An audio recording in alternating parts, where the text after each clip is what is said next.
Bismillahirrahmanirrahim. Assalamualaikum warahmatullahi wabarakatuh. Alhamdulillah wassalatu wassalamu ala Rasulillah.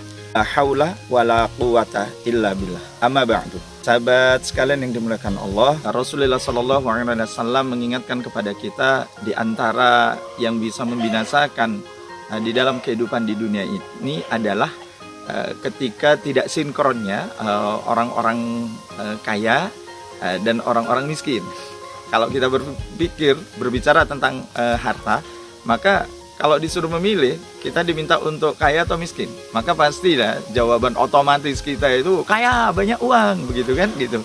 Kenapa? Kalau kaya, banyak uang, kita itu bisa melakukan apapun seperti yang kita inginkan.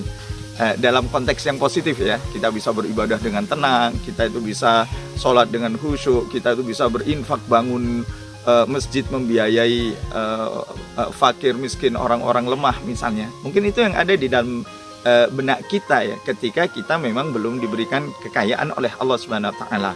Pun juga ketika kita itu diberi harta yang kurang misalnya, kita tidak bisa maksimal ibadah karena harus memenuhi apa yang menjadi kebutuhan hidup saya. Bagaimana mau tenang sholat sementara berpikir untuk makan hari esok saja kita itu tidak lepas gitu misalnya ya gitu.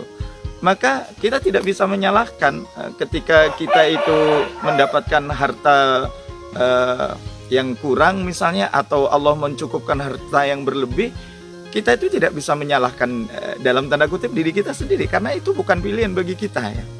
Artinya untuk menjadi kaya dan untuk menjadi miskin itu kan tidak bisa lepas dari ketetapan Allah Subhanahu wa taala.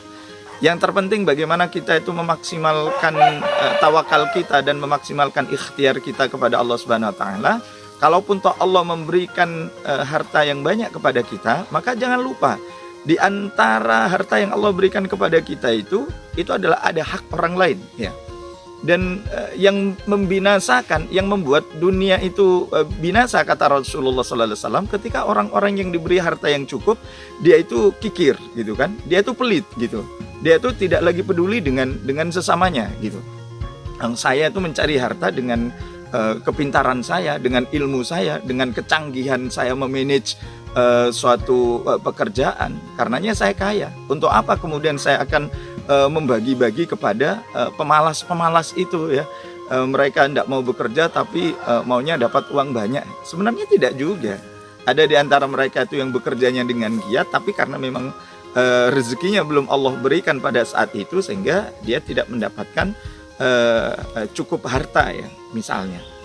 Maka sudah selayaknya ya ketika kita itu mendapatkan amanah harta dari Allah Subhanahu wa taala, yakini bahwa amanah harta itu adalah pemberian Allah atas diri kita. Dan ketika Allah memberi kepada kita, Allah juga mengingatkan atas diri kita, bagi kepada orang-orang yang memang berhak untuk mendapatkan dari pemberian yang Allah tetapkan atas diri kita dari harta itu. Jadi jangan berpikir pelit. Jadi jangan berbuat kikir. Jadi jangan berpikir bahwa harta yang Allah berikan kepada kita itu karena kecerdasan dan kepintaran saya, sehingga kita itu tidak mau berbagi dengan orang lain.